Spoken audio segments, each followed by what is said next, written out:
بسم الله الرحمن الرحيم. الحمد لله نحمده ونستعينه ونستغفره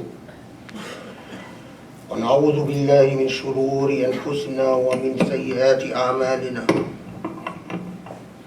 من يهد الله فهو المهتد ومن يضلل فلن تجد له وليا مرشدا. ولا إله إلا الله وحده لا شريك له، له الملك وله الحمد، يحيي ويميت وبيده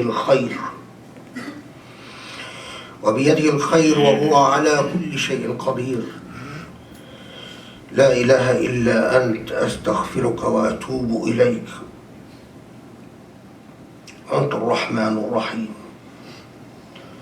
اللهم صل وسلم وبارك على محمد وعلى آله وأصحابه ومن اتبعه بإحسان إلى يوم الدين.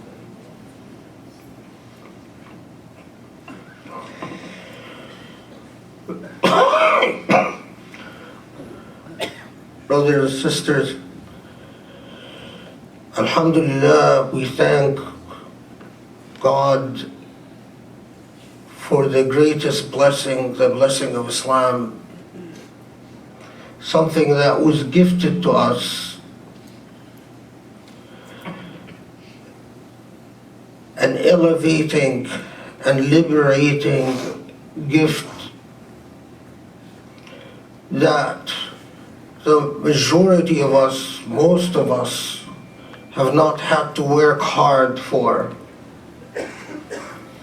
It is a reminder and an enlightenment and a liberation for those who understand.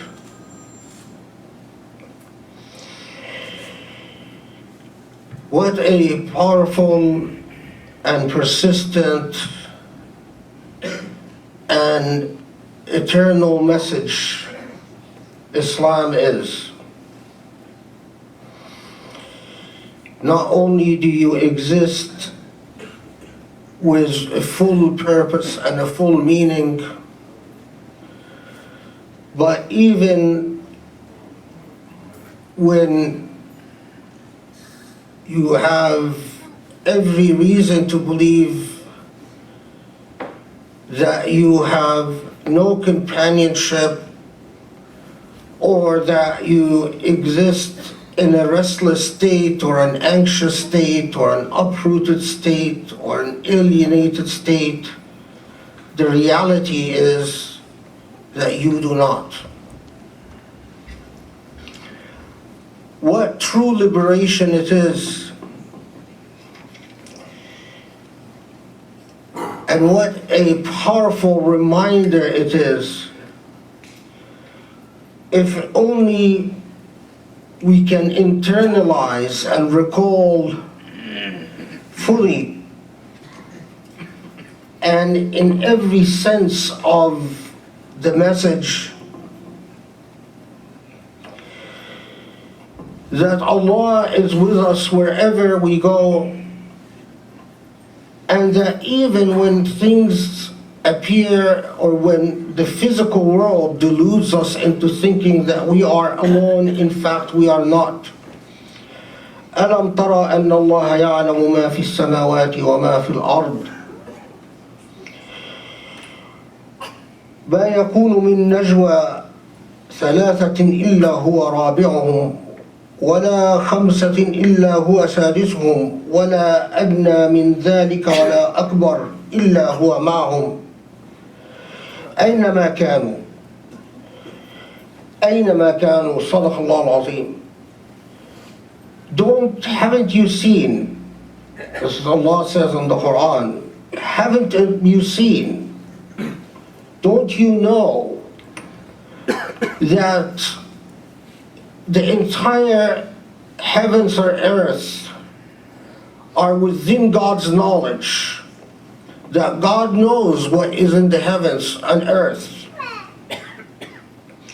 And in fact, there is not a discourse, an engagement, a conversation that takes place between 3 people, 4 people, or more than that or less than that, without God being a part of it, being present in it, fully in God's consciousness and God's knowledge,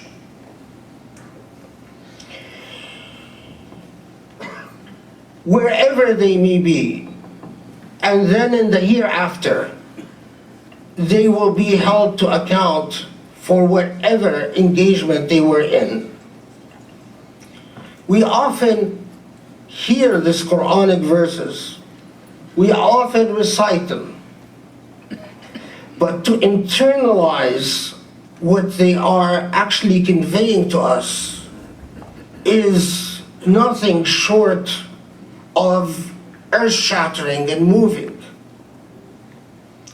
Reflect upon its state of a true believer, a believer who comes to full terms with the fact that Allah is not just closer to you than your jugular vein in some metaphysical, perhaps even philosophical sense, but in fact, there is no possible engagement that you undertake in life, whether in secret or in public. There is no time in your life, whether you are in the company of others or not in the company of others, in which Allah is not fully present.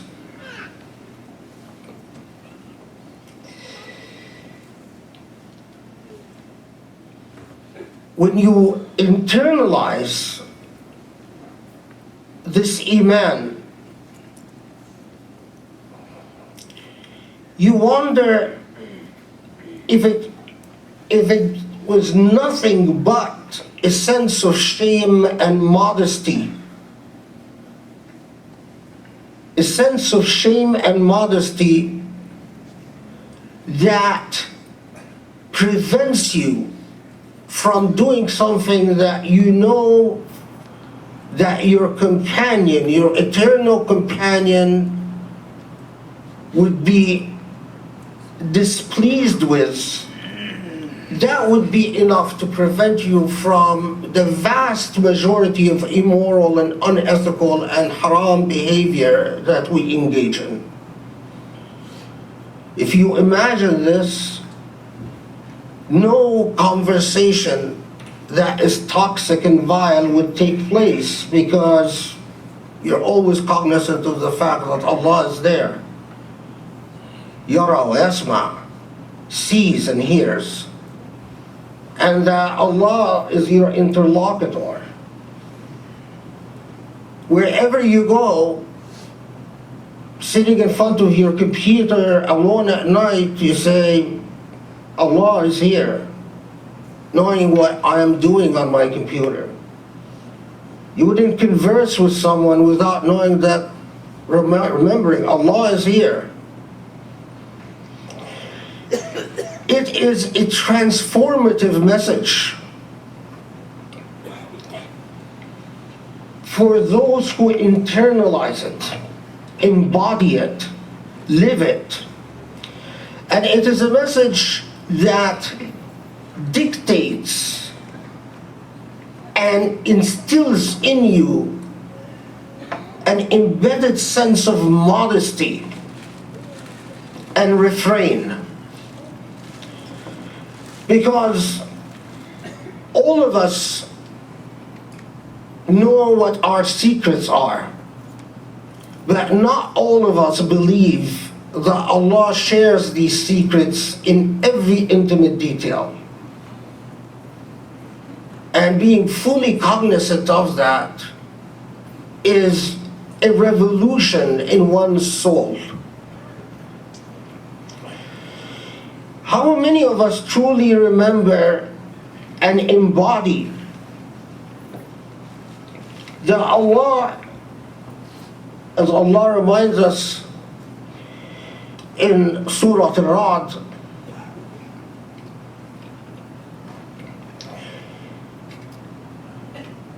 that for all of us, له, as Allah says, له معقبات من بين يديه ومن خلفه يحفظونه من أمر الله.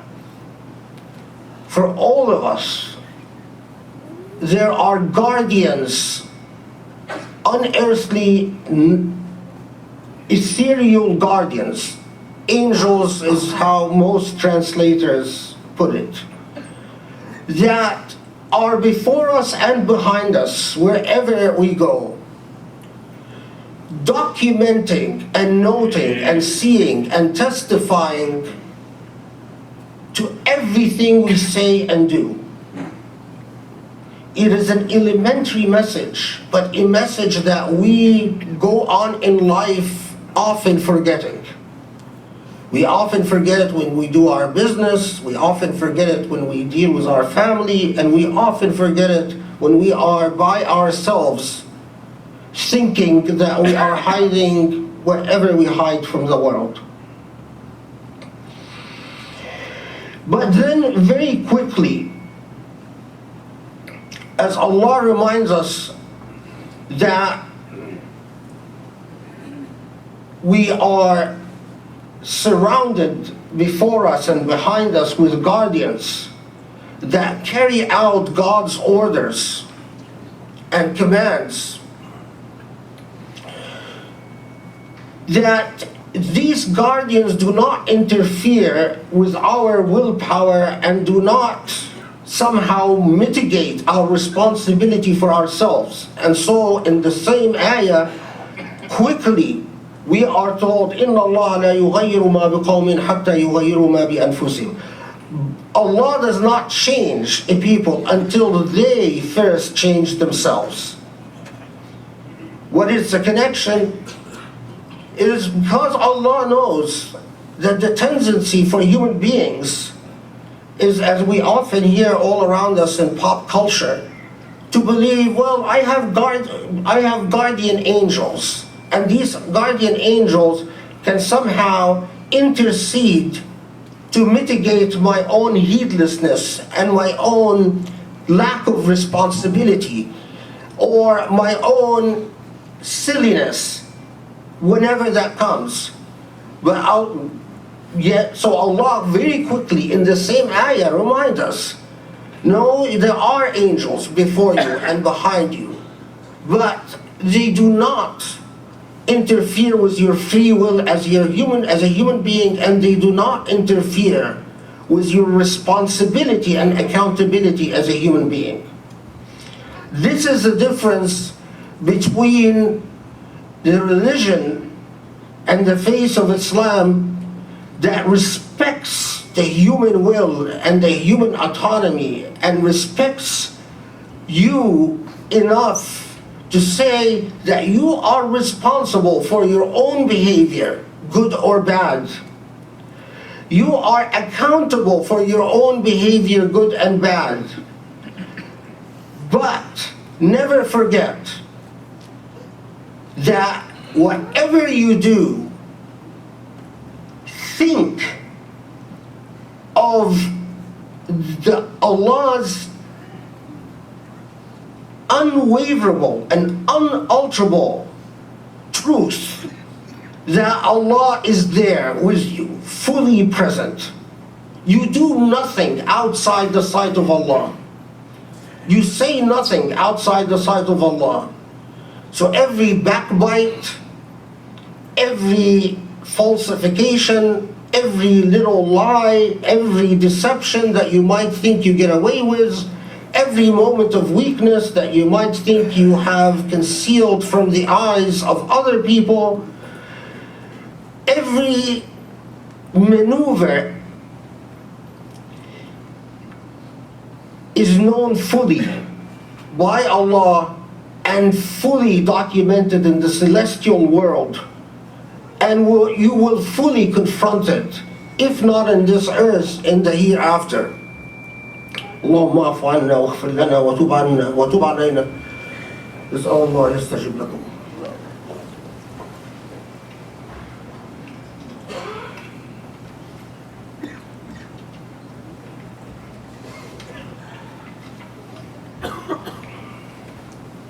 بسم الله الرحمن الرحيم والحمد لله رب العالمين والصلاة والسلام على محمد خاتم النبيين وعلى آله وأصحابه ومن اتبعه بإحسان إلى يوم الدين.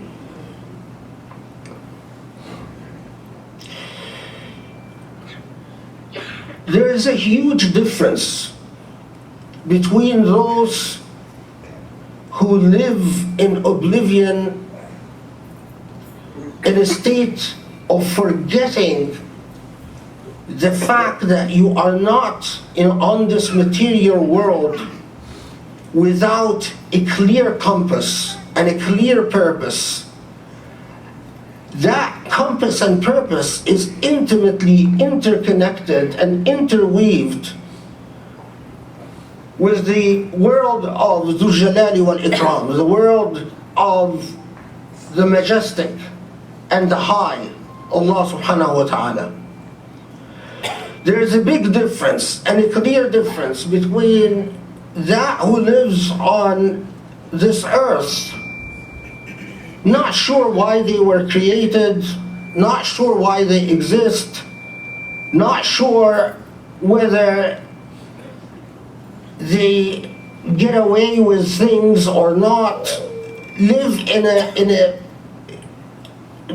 perpetual state of being compromised or compromising oneself in one form or another, and those who live anchored in the principle of the majesty and the Most High, the Divine Himself. The Qur'an itself reminds us with this simple truth.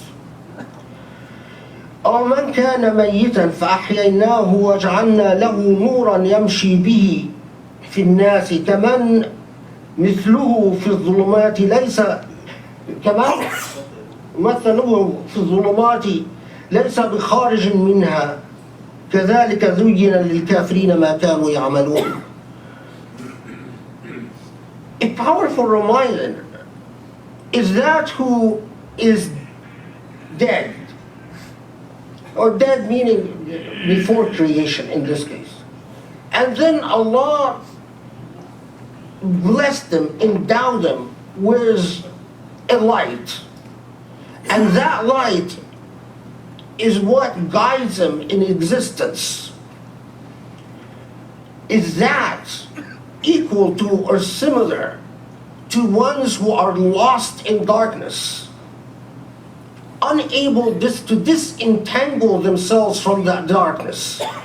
They blumber in it, they trip over themselves in it. It's that state of lightness that comes from the full awareness of divinity and the majesty of Allah is very different than the state of darkness that besets a human being when they don't know what the point of their existence is and what their purpose is. That light is not a state of arrogance, it's not a state of self-righteousness, it's not a state of hubris. If there is hubris, if there is arrogance, that's not a state of light or beauty. That, in fact, is a state of deception in which Shaitan plays a very big role. The light of God is an internal state of repose and tranquility in which anxiety does not overtake you and fear does not possess you, in which immorality does not seep into your life, in which you are beautiful because you carry the light of divinity without having to assert that beauty over the heads of others. You exist and people can see it. It's like the perfume of a nectar.